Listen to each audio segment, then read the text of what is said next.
hatimu dengan segala kewaspadaan, karena dari situ terpancar kehidupan. Maka milikilah hati yang lemah lembut. Kalau kita ngomong soft spoken, tapi hatimu keras, tidak mau menundukkan diri kepada perintah Kristus, tidak mau menundukkan diri kepada apa yang dia mau, itu tidak berguna. Tapi kalau hatimu lemah lembut, lalu ucapanmu keras, ucapanmu lantang memperkatakan tentang siapa Kristus, maka berbahagialah engkau. Soft spoken. Tapi hatinya tidak memiliki keibaan kepada orang yang belum mengenal Kristus, maka jangan berseru hosana bagi anak Daud. Hal ini harus diperhatikan semua orang, bukan hanya orang kaya tapi juga orang miskin. Bukan hanya tuan tapi juga hamba. Bukan kepada yang tua namun juga orang yang muda. Karena semuanya pada hari kebangkitan akan ditanyai menurut urutannya masing-masing. Persiapkanlah. Ketika saya mengaku, wahai Kristus, aku mengeluh-elukan engkau, hosana bagi anak Daud, engkau adalah raja, engkau adalah Tuhan, aku mengakui engkau Tuhan dan rajaku. Tapi apakah itu hanya dari mulut kita tapi tidak dari hati kita? Hidup kita tercermin dari hati kita. Kalau hatimu kotor, hidupmu pun kotor. Kalau hatimu picik, hidupmu picik. Tapi kalau hatimu lemah lembut, engkau akan menaruh keibaan kepada orang yang belum mendengarkan Kristus. Hatimu akan sangat berduka.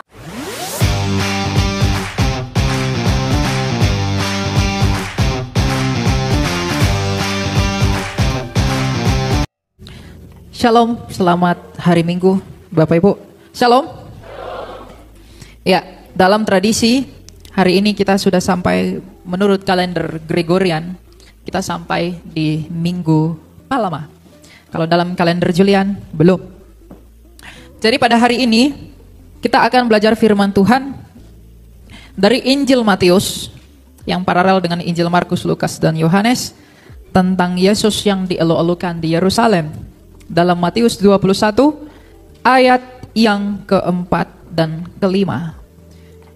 Jadi kita akan belajar firman Tuhan dari Injil Matius ayat yang keempat dan yang kelima. Teman-teman boleh baca masing-masing dan saya akan bacakan dari depan. Matius 21 ayat 4 dan 5. Hal itu terjadi supaya digenapi firman yang disampaikan melalui nabi. Katakanlah kepada putri Sion, lihat rajamu datang kepadamu. Ia lemah lembut dan menunggang seekor keledai dan seekor anak keledai beban. Ayat 5 yang menjadi kuncinya, karena ini penggenapan dari kutipan Nabi Zakaria. Katakanlah kepada putri Sion, lihat rajamu datang kepadamu, ia lemah lembut dan menunggang seekor keledai dan seekor anak keledai beban. Pada masa itu bangsa Israel sedang di dalam kekuasaan bangsa Romawi dan kekaisaran Roma. Puncak tanda kemenangan dan tanda kemasyhuran seorang raja adalah menunggangi kuda. Karena kuda itu simbol ketangguhan, simbol kecepatan, dan simbol kemuliaan dari berbagai kerajaan. Kekaisaran Roma adalah kekaisaran yang terbesar di sepanjang sejarah dunia. Kekaisaran Roma adalah binatang keempat yang disebutkan di dalam kitab Daniel dan kitab Wahyu. Binatang pertama, kedua, ketiga, dan keempat yang paling kuat, yang bergigi besi, yang menginjak-injak semua musuhnya, itu adalah kekaisaran Roma. Neo Babilonia takluk kepada Persia, kemudian Yunani, lalu takluk kepada Roma. 4 kerajaan yang terbesar di antaranya adalah Roma. Namun entah bagaimana, ada satu pribadi yang melihatnya pun kita tidak selera, semaraknya tidak ada, lalu ia tiba-tiba menunggangi seekor keledai, tapi disebut sebagai raja. Mengapa ia menunggangi seekor keledai? Mengapa ia datang dengan keledai? Dan ia disebut sebagai raja di tengah-tengah kekaisaran yang memandang bahwa keledai bukanlah simbol kerajaan, kekuasaan, dan kemasyhuran. Maka orang-orang pada masa itu bertanya-tanya, mengapa ia disebut raja sedangkan ia menunggangi seekor keledai? Tapi agar tergenapi firman Tuhan yang berbunyi, hikmat dunia adalah kebodohan bagi Allah, tapi hikmat bagi Allah adalah kebodohan dunia.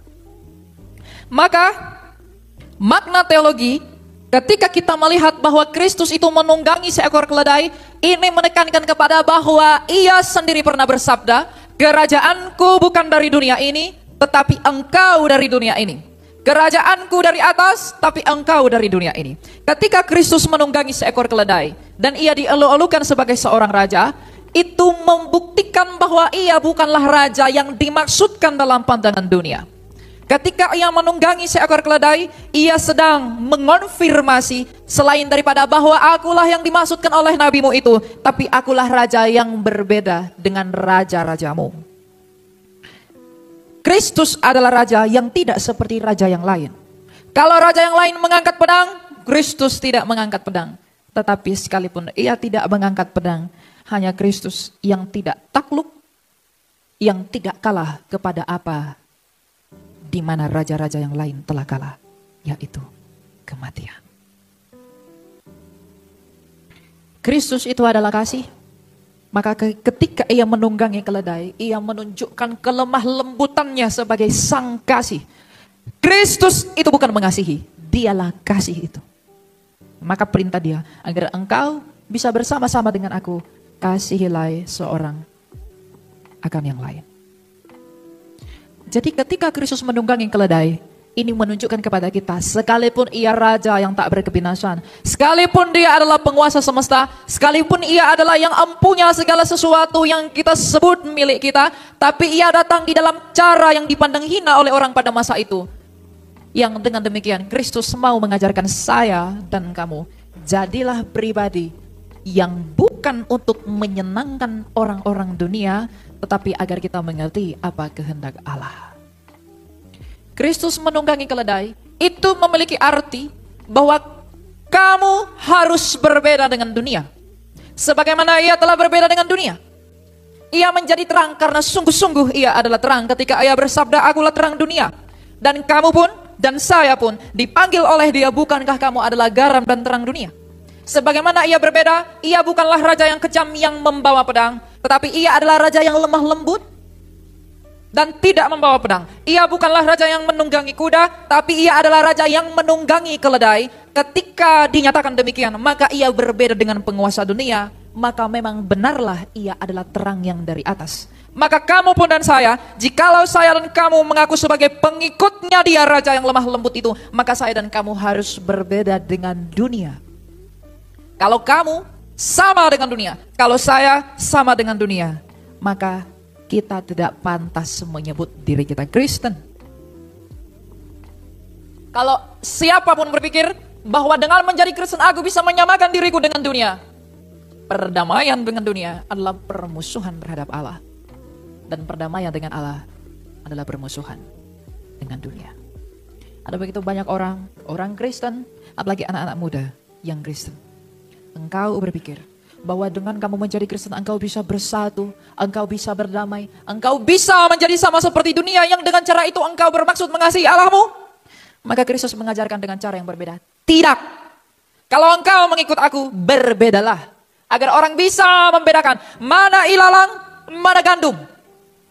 Ilalang dan gandum sampai kepada Maranatha itu akan bertumbuh bersama-sama. Tetapi pada akhirnya ilalang akan dibakar dan gandum akan dituai dan disimpan ke dalam lumbung-lumbungnya.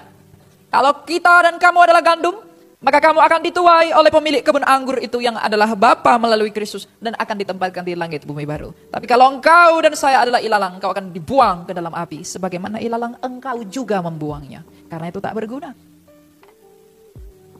Ketika Kristus menunggangi keledai sebagai yang lemah lembut, bukan sebagai raja yang seperti beradik kuasa. Ketika ia menunggangi keledai, tidak menunggangi kuda. Namun orang-orang menyebut ia raja di dalam seruan itu. Maka ia berbeda dari dunia ini. Maka kalau saya dan kamu mengaku mengikut dia, berbedalah dengan dunia ini. Kalau siapapun yang berpikir bahwa dengan mengikut Kristus ia bisa menjadi sama dengan dunia, maka Kristus yang kamu imani itu palsu. Sebab memang banyak Kristus-Kristus palsu. Hamba Tuhan pun, kalau saya sebagai hamba Tuhan yang melayani Tuhan, namun saya tidak meniru kerendahan hati Kristus, saya tidak meniru kelemah lembutan Kristus, saya tidak melihat keradikalan Kristus akan kebenaran, namun saya menjadi sama dengan dunia, saya mengkompromikan iman yang benar itu demi perdamaian dengan dunia, maka saya lebih keji daripada kamu yang mendengarkan saya. Sebab ada tertulis, kalau ya katakan ya, kalau tidak, katakan tidak. Jadi kalau siapapun yang mengaku mengikuti Kristus, ia harus menjadi berbeda dengan dunia. Yang paling banyak salah paham tentang frasa ini adalah anak-anak muda.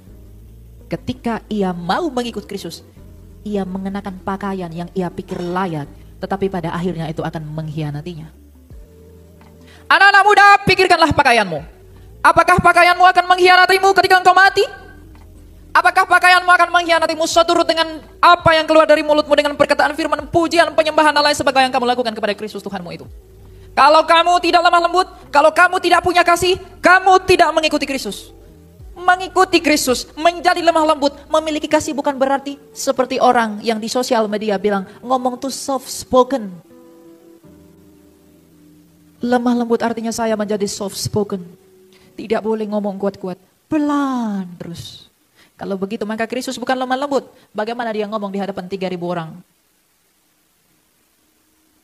Lemah lembut yang dimaksudkan dalam hal mengikut Kristus adalah hati yang memiliki keibaan kepada orang yang belum mengenal kebenaran, yang olehnya ia dapat diselamatkan.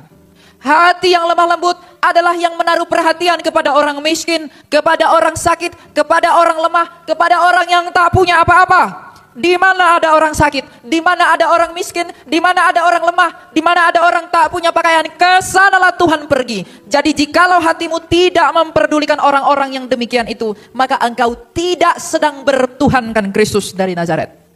Kalau engkau melihat saudaramu butuh sesuatu, tapi engkau mengabaikannya, saudaramu ada yang miskin, saudaramu ada yang butuh bantuanmu, tapi engkau acuh tak acuh, maka betapa kejinya engkau menyebut dirimu Kristen.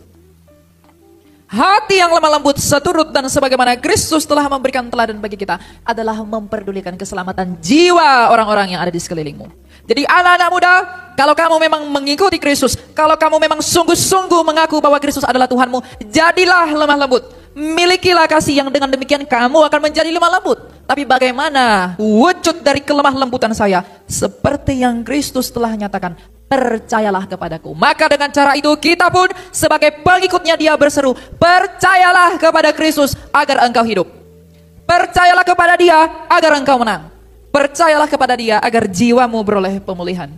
Kalau kita melakukan hal yang seperti itu, maka benarlah engkau lemah lembut. Kalau saya tidak melakukan apapun, saya mengaku saya mengikuti engkau ya Kristus. Saya mengasihi engkau ya Kristus. Saya begitu mencintai engkau wahai anak Daud. Tapi saya tidak melakukan apa yang dia perintahkan untuk saya. Sebab ada tertulis dalam Yohanes 15, jikalau engkau mengasihi aku, engkau pun pasti melakukan perintahku. Perintah Kristus apa? Kehendak Allah apa? Agar semua orang diselamatkan. Bagaimana cara orang diselamatkan? Melalui Injil dalam Kisah 4 ayat 12. Jadi kalau kita adalah lemah lembut, artinya kita mengikuti kemauan Tuhan kita, maka lakukanlah penginjilan. Kalau kamu tidak iba melihat orang belum mendengarkan Injil, engkau tidak lemah lembut. Pikirkanlah hal ini sebelum terlambat. Karena ketika kita semua berdiri di hadapan tahta pengadilan Kristus yang menakutkan itu, lalu ia menanyaimu, wahai engkau anakku, aku telah melimpahi engkau berbagai kasih karunia, tapi apakah yang sudah engkau lakukan buatku? Apakah yang akan kau jawab? Apa yang akan kau katakan? Apa yang akan kau pertanggungjawabkan? Saya berdiri di sini memberitakan firman Tuhan kepadamu. Bahkan sepanjang pelayanan saya, ketika saya berdiri di hadapan Tuhan, lalu ia menanyai, apa yang telah kau lakukan Elia? Lalu saya sudah melayanimu, saya pun malu mengatakan itu. Itu tak sebanding dengan kemampuan yang Tuhan berikan kepadamu untuk bisa memahami karyanya Kristus itu. Jadi tidak ada yang begini. Tidak ada yang tepuk dada. Karena Tuhan tidak perlu melihat apa yang keluar dari mulutmu, tapi ia melihat hatimu, sebab ada tertulis dalam hikmat Amsal bahwa jagalah hatimu dengan segala kewaspadaan, karena dari situ terpancar kehidupan. Maka milikilah hati yang lemah lembut. Kalau kita ngomong soft spoken, tapi hatimu keras, tidak mau menundukkan diri kepada perintah Kristus, tidak mau menundukkan diri kepada apa yang dia mau, itu tidak berguna. Tapi kalau hatimu lemah lembut, lalu ucapanmu keras, ucapanmu lantang memperkatakan tentang siapa Kristus, maka berbahagialah engkau. Soft spoken. Tapi hatinya tidak memiliki keibaan kepada orang yang belum mengenal Kristus, maka jangan berseru hosana bagi anak Daud. Hal ini harus diperhatikan semua orang, bukan hanya orang kaya tapi juga orang miskin. Bukan hanya tuan tapi juga hamba. Bukan kepada yang tua namun juga orang yang muda. Karena semuanya pada hari kebangkitan akan ditanyai menurut urutannya masing-masing. Persiapkanlah, persiapkanlah. Ketika saya mengaku, wahai Kristus, aku mengeluh-elukan Engkau. Hosana bagi anak Daud, Engkau adalah Raja, Engkau adalah Tuhan. Aku mengakui Engkau Tuhan dan Rajaku. Tapi apakah itu hanya dari mulut kita, tapi tidak dari hati kita? Hidup kita tercermin dari hati kita. Kalau hatimu kotor, hidupmu pun kotor. Kalau hatimu picik, hidupmu picik. Tapi kalau hatimu lemah lembut, engkau akan menaruh keibaan kepada orang yang belum mendengarkan Kristus. Hatimu akan sangat berduka kepada orang yang meninggalkan Kristus. Hatimu akan sangat sedih kalau ada orang yang tidak tahu atau yang salah paham tentang Tuhanmu. Tapi kalau hatimu tidak iba kepada hal-hal yang demikian, engkau tidak mengikuti dia. Karena Kristus sendiri begitu iba melihat pemungut cukai. Ia iba melihat Zakheus. Ia iba melihat pesundal yang datang menyentuhnya. Ia iba terhadap anak yang hilang. Ia iba dalam perumpamaan tentang drahma yang hilang karena ia mencari kita. Sebab Kristus datang ke dunia ini. Firman Allah datang ke dunia ini. Menjadi manusia mencari kamu yang terhilang adalah karena keibaannya kepada saya dan kamu. Sehingga ia mencari saya dan kamu. Allah telah kehilangan drahmanya, kita lah drahma itu. Dan ia iba kepada kita. Maka ia datang mencari kita. Alasan ia datang ke dunia ini karena ia lemah lembut. Karena ia adalah kasih. Ia iba kepada kita. Dengan demikian ia mencari kita. Jadi kalau kamu tidak mencari saudaramu yang terhilang, maka engkau tidak meneladani Kristus.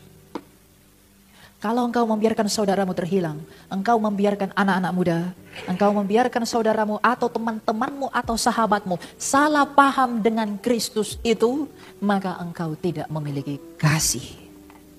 Karena seandainya saya dan kamu mengasihi, saya tidak akan membiarkan Kristus dinodai oleh hal-hal yang tidak benar.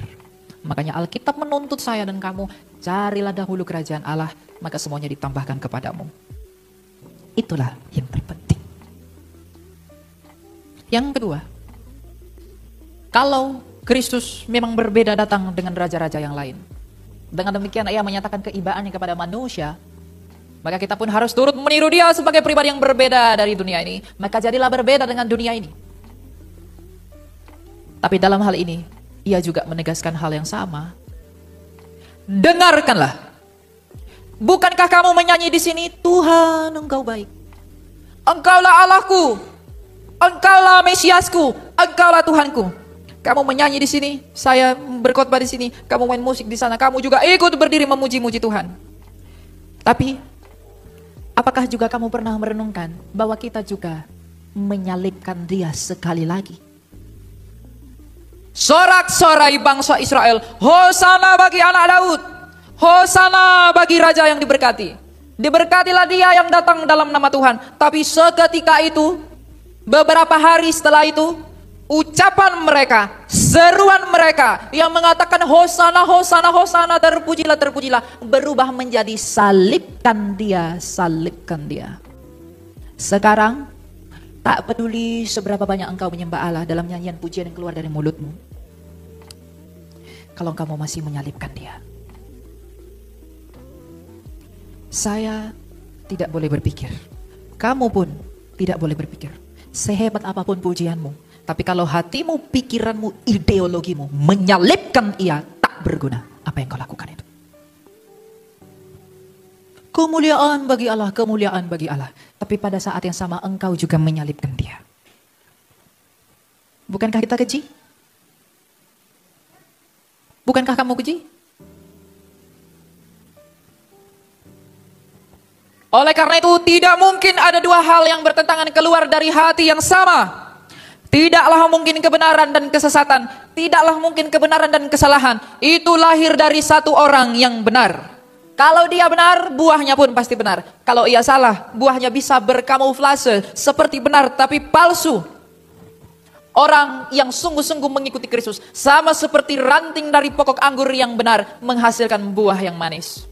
Jadi kalau saya dan kamu, kita menyembah Allah, kita memuji Allah, kita memuliakan Allah. Tapi setelah itu kita menyalibkan ia dengan menyangkal dia, menyalibkan dia melalui perbuatan hidup kita, menyalibkan ia dengan ideologi dan filsafatmu yang kotor itu. Maka kita tidak berbeda dengan orang-orang yang berseru Hosana bagi anak Daud. Tapi setelah itu ia berkata salibkan dia. Barang siapa yang memandang rendah firman yang disampaikan ini, maka ia akan binasa. Bahkan saya sendiri pun. Kalau saya memandang rendah firman Allah, saya akan binasa. Mungkin hal ini sulit kamu terima. Mungkin hal ini bertentangan dengan nuranimu. Mungkin hal ini tidak biasa kamu dengar. Tapi kamu harus mendengar agar kamu tidak punya alasan. Aku belum mendengarnya ketika kamu diadili. Atau mungkin kamu sudah pernah mendengar, maka pada hari ini ditegaskan kembali. Agar siapapun tidak punya alasan yang akan mengatakan, aku belum mendengarkan kabar itu. Aku belum mendengarkan kebenaran itu. Sekarang engkau telah mendengarkannya. Maka bersiaplah akan pengadilan Tuhan.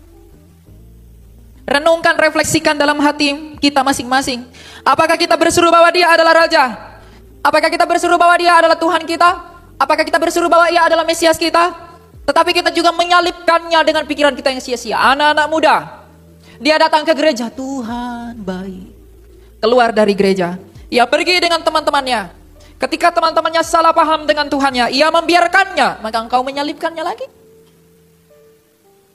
Ketika orang-orang meminta pertanggungjawaban atas pengharapan yang ada padamu, engkau memilih diam dan tidak mau memberitahu Kristus karena engkau malu, maka apakah engkau mengikut Kristus? Dan apakah pujianmu itu berarti? Anak-anak muda harus lebih waspada, karena anak-anak muda adalah bunga gereja.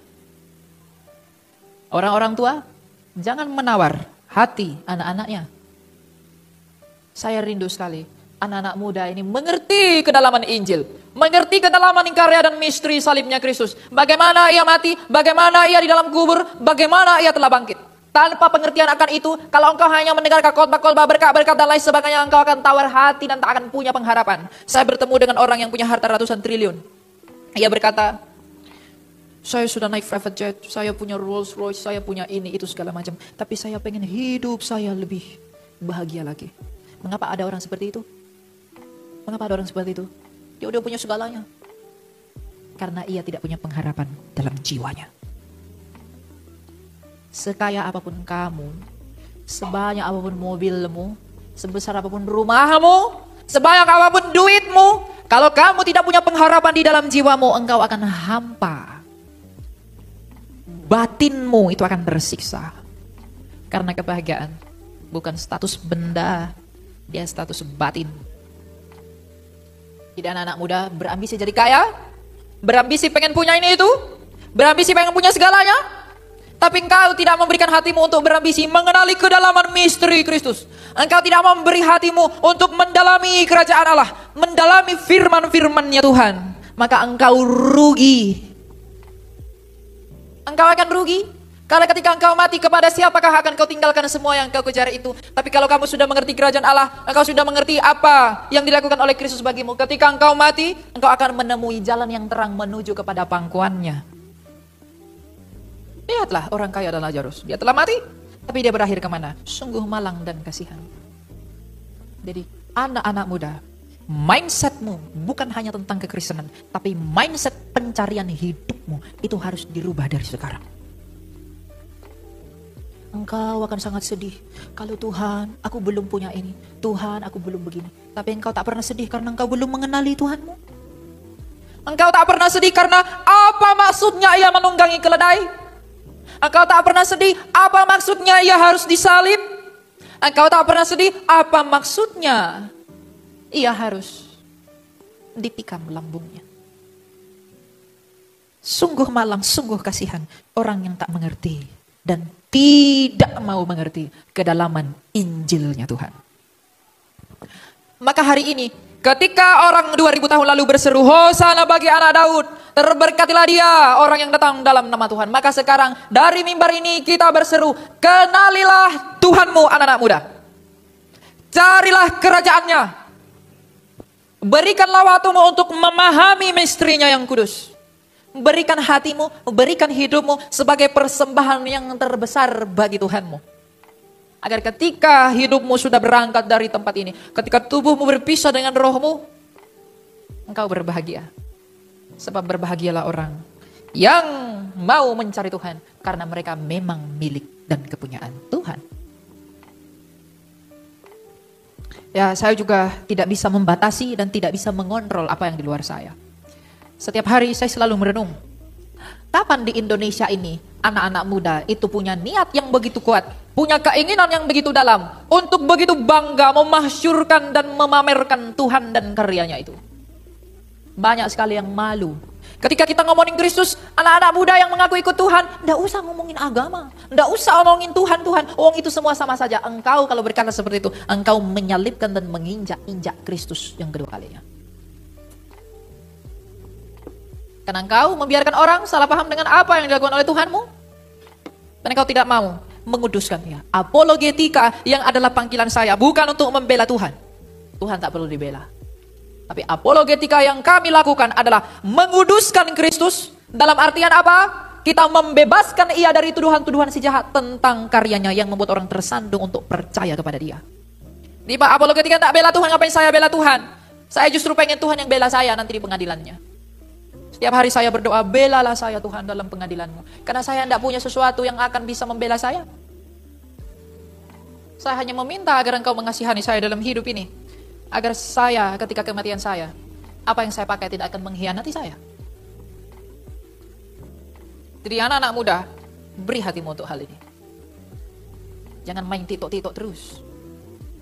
Trend velocity, statue. Saya juga buat. Tapi jangan itu cepat sekali nangkap. Tapi ketika diajari firman Tuhan tidak mau dengar. Halah udahlah sama ya pendeta-pendeta, ngomong apa itu? Kamu mengikuti Tuhan bukan melihat pendetanya loh. Jangan lihat siapa yang berbicara. Lihat apa yang dibicarakan. Kalau ia berbicara dirinya sendiri terus tutup telingamu. Tapi kalau ia berbicara tentang betapa besar dan mulianya Injil Kristus yang menyelamatkan itu, maka engkau harus menaruh kerinduan kepada itu. Karena bagaimanapun anak-anak muda, hanya itu yang dapat menolongmu. Sekali lagi saya katakan, hanya itu yang dapat menolongmu. Pengadilan Tuhan itu menakutkan. Jangan kamu pikir pengadilan Tuhan itu hanya melalui, dia orang percaya, kamu udah sini, kamu udah. Enggak. Pemisahan itu akan terjadi sejak sekarang.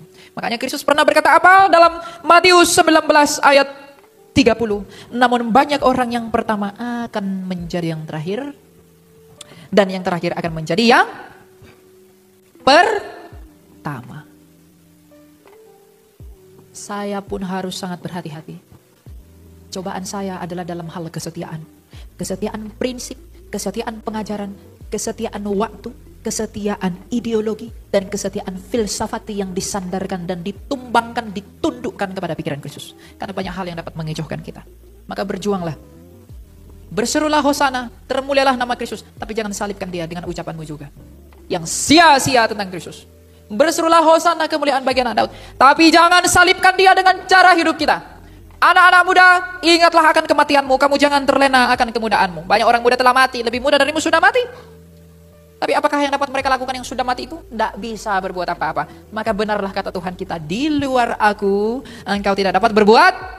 Tapi kalau kita di dalam dia, menyerahkan pikiran hati kita, prinsip kita kepada prinsipnya dia, maka ketika engkau di dalam dia, apapun yang terjadi dalam hidupmu, bahkan ketika pun engkau mati, maka engkau akan menemukan jalan pulang ke pangkuan Bapamu. Sebab ia telah pergi menyediakan tempat. Karena ia telah berdoa supaya di mana ia berada, kamu pun dan saya berada di sana. Untuk itulah kita semua dipanggil. Renungkanlah ini. Kamu pulang dari sini, ini mall, ya. Jadi kamu pulang dari sini, yang di dalam pikiranmu jangan belanja dulu. Tapi renungkan tadi itu. Apa yang sudah saya perbuat bagimu, yang kusoraki sebagai rajaku. Kalau engkau belum berbuat apa-apa, berbuatlah. Sekali lagi, kamu sudah mendengarkan firman ini, kamu sudah mendengarkan kebenaran ini, tidak ada alasan bagimu untuk mengatakan, aku belum pernah mendengarkan berita itu. Maka persiapkanlah terhadap tuntutan di dalam pengadilan. Semuanya akan mati, tidak akan ada yang tetap. Oleh karena itu, persiapkanlah dirimu demi suatu pertanggungjawaban yang baik di hadapan Kristus. Hosana bagi anak Daud. Terpujilah Allah. Kita berdoa. Bapa yang bertata dalam kerajaan surga, kami bersyukur dan terima kasih kepada-Mu Bapa, bahwa Engkau begitu baik, Engkau begitu mulia di dalam kerajaan-Mu. Engkau begitu agung, duduk di tahta-Mu, melihat kami orang-orang yang berusaha untuk menjangkau kerajaan-Mu. Engkau tahu bahwa kami tidak dapat berbuat apa-apa di luar Engkau, maka sekarang perbuatlah demikian sebagaimana yang Engkau kehendaki, agar kami dapat memperoleh hidup di dalam belas kasih-Mu yang mulia itu Bapa. Kami tahu bahwa kami ini orang-orang berdosa. Engkau tahu bahwa kami tak dapat berbuat apa-apa untuk menjangkau keadilan-Mu. Oleh karenanya kami begitu mulia, kami begitu berharga di hadapan pengadilan-Mu, karena Engkau telah mengaruniakan kasih-Mu kepada kami. Janganlah biarlah pengadilan-Mu dan penghakiman-Mu itu menjadi penghukuman bagi kami, tetapi biarlah kiranya Engkau yang meluputkan kami daripadanya. Kami akan memohon sebagaimana pesundal yang datang kepadamu telah memohon ya Kristus, bahwa Engkau telah mengampuni dia, maka ampunilah kami juga orang yang lebih berdosa dari pesundal itu. Sebagaimana Engkau telah mendatangi pemungut cukai yang berdosa itu, maka dekatkanlah dirimu juga kepada kami orang-orang yang berdosa ini, dan jangan tolak kami, namun bawalah kami sebagai muridmu untuk Engkau bimbing, sebagaimana Engkau telah membawa pemungut cukai itu menjadi muridmu. Dan sebagaimana dalam perumpamaanmu Engkau telah jelas memperkatakan cinta seorang bapa kepada anak yang hilang, dan Engkau menyambut mereka yang terhilang. Maka kami mungkin yang terhilang meskipun kami Kristen, tapi kami terhilang dalam pikiran dan ideologi kami. Jikalau kami mau kembali, sambutlah kami juga di dalam pelukanmu yang hangat itu. Sebagaimana Engkau juga mendatangi Saulus, seorang begitu penjahat yang keji, lalu Engkau mengubahkannya menjadi Paulus dan menjadi rasulmu yang mulia. Itu adalah tanda cinta kasih-Mu yang sempurna ya Tuhan. Oleh karena itu, mungkin kami lebih jahat daripada Saulus itu. Tapi jikalau kami mau kembali, atau kami tidak punya hati yang kembali, maka sakitilah kami agar kami mengerti bahwa Engkau adalah Allah kami dan kami kembali kepadamu. Sebagaimana pengembala mematahkan kaki dombanya yang liar dari kawanannya, maka jikalau Engkau boleh, jikalau tidak ada hati pertobatan dalam kami, patahkanlah kami dengan apa yang Engkau mau, agar kami kembali hanya kepada pangkuan-Mu demi kerajaan Allah dan hidup yang kekal. Agar kami dapat berseru sebagaimana penjahat yang di sebelahmu telah berseru, ingatlah akan kami ya Raja ketika Engkau datang dalam kerajaan-Mu. Engkau menjadi timbangan yang begitu adil di dalam kekudusan-Mu. Ketika Engkau tersalib di antara dua orang penjahat, yang satu telah binasa karena ia telah meninggikan dirinya, tapi yang satu telah Engkau bawa ke dalam firdaus-Mu karena ia telah merendahkan dirinya dengan mengaku bahwa Engkau adalah Raja. Maka pada saat yang sama kami pun berseru, Engkau adalah Raja kami. Maka ingatlah akan kami ya Kristus, apabila Engkau kembali dalam kerajaan-Mu, sebagaimana Engkau telah mengingat orang yang mengakui Engkau di dalam kerajaan-Mu kelak. Engkau tahu kami ini orang berdosa, maka kami akan berbahagia.